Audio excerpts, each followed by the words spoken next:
Tes penglihatan. Calon mahasiswa akan dihadapkan pada tes penglihatan menggunakan kartu Snellen berupa huruf-huruf yang bervariasi ukurannya.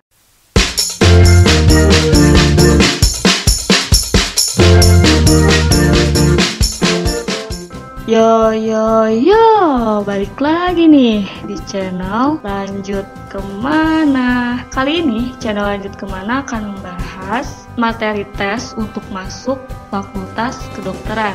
Ini dia. Yang pertama, tes potensi akademik, dan yang kedua, tes kesehatan. Pertama kita bahas tes potensi akademik. Tes potensi akademik terdiri dari tes kemampuan logika. Tes ini berupa tes analisa pernyataan dan kesimpulan atau silogisme, tes logika cerita, serta tes logika diagram. Selanjutnya, tes numerik. Tes numerik digunakan untuk mengukur kemampuan seseorang di bidang angka dalam rangka berpikir terstruktur dan logis matematis. Tes ini meliputi tes hitungan, tes seri angka, tes seri huruf, dan tes angka dalam cerita. Selanjutnya,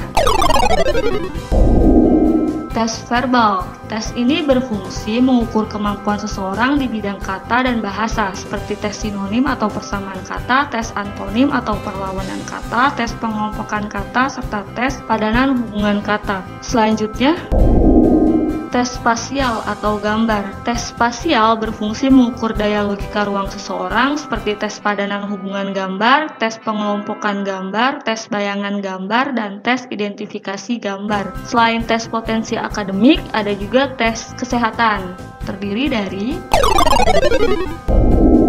tes kesehatan, tes pengukuran tinggi badan. Biasanya jurusan ilmu kesehatan mempunyai standar tinggi badan. Syarat tinggi badan untuk Fakultas Kedokteran adalah 150 cm bagi perempuan dan 155 cm bagi laki-laki. Selanjutnya, pengukuran berat badan. Pengukuran berat badan adalah salah satu syarat tes kesehatan selanjutnya yang wajib diukur. Biasanya tidak ada kriteria berat badan pasti, tetapi yang diharapkan adalah berat badan yang proporsional. Selanjutnya, pengukuran tekanan darah. Selanjutnya, pengukuran tekanan darah. Pengukuran tekanan darah yang normal adalah 100/60 sampai 140/90. Serta diharapkan jangan terlalu panik dan stres ketika menghadapi tes kesehatan ini dan beristirahat dengan baik malam sebelumnya agar mendapatkan hasil tekanan darah yang normal, kecuali bagi calon mahasiswa yang memang sudah mempunyai riwayat hipertensi. Selanjutnya, tes kesehatan gigi. Kesehatan gigi akan dinilai untuk melihat tingkat kebersihan calon mahasiswa. Maka alangkah baiknya menjaga kesehatan gigi dan mulut sedari dini, bukan hanya agar lulus tes saja, tetapi juga demi kesehatan kita.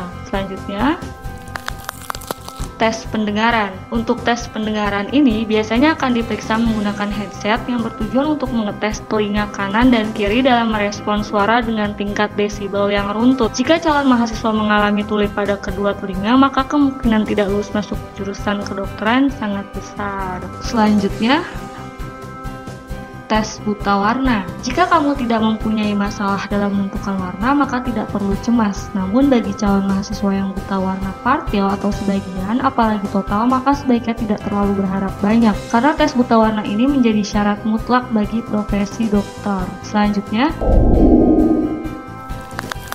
tes penglihatan. Calon mahasiswa akan dihadapkan pada tes penglihatan menggunakan kartu Snellen berupa huruf-huruf yang bervariasi ukurannya. Jangan cemas jika kamu menggunakan kacamata atau lensa kontak, karena biasanya tes ini hanya mencocokkan dengan kondisi mata kamu dan tidak bersifat mutlak jika penglihatan tidak mengalami gangguan yang terlalu fatal. Selanjutnya, tes ronsen atau X-ray. Tes ini melihat apakah calon mahasiswa mempunyai penyakit yang berbahaya atau tidak, misalnya penyakit TBC yang dapat menular, kanker paru, atau radang paru. Selanjutnya, tes urin. Tujuan melakukan tes urin ini adalah untuk melihat keterlibatan penyalahgunaan obat terlarang atau narkoba. Bagi calon mahasiswa yang urinnya positif mengandung narkoba, maka dapat dipastikan akan didiskualifikasi atau tidak diterima. Selain itu, tes ini juga untuk melihat positif hamil atau tidaknya calon mahasiswi. Bagi mereka yang ditemukan positif hamil, harus menyerahkan surat keterangan telah menikah beserta fotokopi akte nikah. Selanjutnya, tes urin untuk mengetahui penyakit hepatitis. Penyakit hepatitis adalah penyakit yang mudah menular. Oleh karena itu, bagi calon mahasiswa yang hasil tesnya positif hepatitis, maka otomatis tidak lulus atau diminta menyembuhkan penyakitnya terlebih dahulu.